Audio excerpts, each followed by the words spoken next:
Kolkata night Riders আইপিএলের নিলামে Cameron গ্রিনের জন্য অনেক টাকা খরচ করে তাকে দলে নিয়েছিল, কিন্তু অজি অলরাউন্ডার সিজনের প্রথম ম্যাচেই হতাশ করেছেন।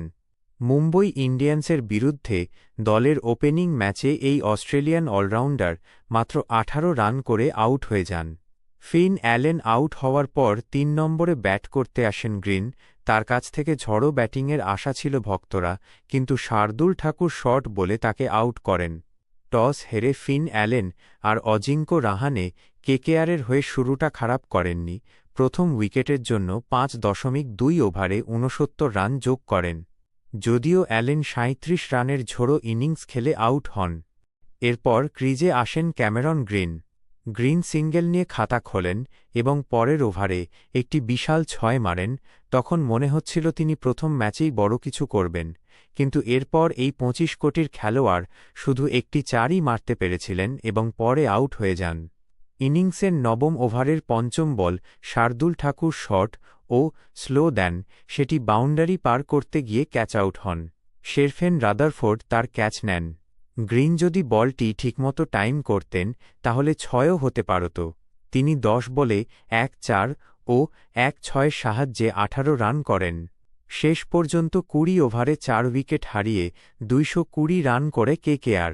রান তাড়া করতে নেমে শুরু থেকেই পাল্টা মারারে পথে মুম্বই ইন্ডিয়ান্সের 2 ওপেনার রোহিত শর্মা ও রায়ান রিকল্টন। একের পর এক মারকাটারি শট খেলেন 2 তারকা ব্যাটার। রোহিত রিকল্টনের ব্যাটিংয়ের সামনে কোনো জবাবই ছিল নান নাইট বোলারদের। পেস অ্যাটাক নিয়ে কেকেআরের প্রথম থেকেই সংশয় ছিল, কিন্তু নারিন বরুণ সমৃদ্ধ স্পিন অ্যাটাক ভরসা ছিল কেকেআরের। কিন্তু এদিন 2 তারকা পেসারকেও তুলোধনা করেন মুম্বইয়ের 2 ওপেনার। রোহিত শর্মা একের পর এক অনবদ্য শট খেলে মাত্র 23 বলে নিজের হাফ সেঞ্চুরি পূরণ করেন। শেষ পর্যন্ত 38 বলে 78 রানের ইনিংস খেলে আউট হন রোহিত। রোহিত আউট হলেও রায়ান রিকল্টন নিজের ইনিংস চালিয়ে যান। তিনিও নিজের হাফ সেঞ্চুরি পূরণ করেন। ইম্প্যাক্ট প্লেয়ার হিসেবে মাঠে নেমে অবশ্য বড় স্কোর করতে পারেননি সূর্যকুমার যাদব। 16 রান করে স্কাই। হাফ সেঞ্চুরি করার পর রানের গতি আরও বাড়ান রিকল্টন। শেষ পর্যন্ত রান আউট হয়ে থামেন প্রোটিয়া তারকা। 43 বলে 81 রানের মারকাটারি ইনিংস খেলেন তিনি। এরপর তিলক বর্মা ও হার্দিক পান্ডিয়া মিলে সহজেই দলকে জয়ের দোরগোড়ায় পৌঁছে দেন। শেষের দিকে 20 রান করে আউট হন তিলক বর্মা। শেষ পর্যন্ত 5 বল বাকি থাকতে ম্যাচ জেতে মুম্বই।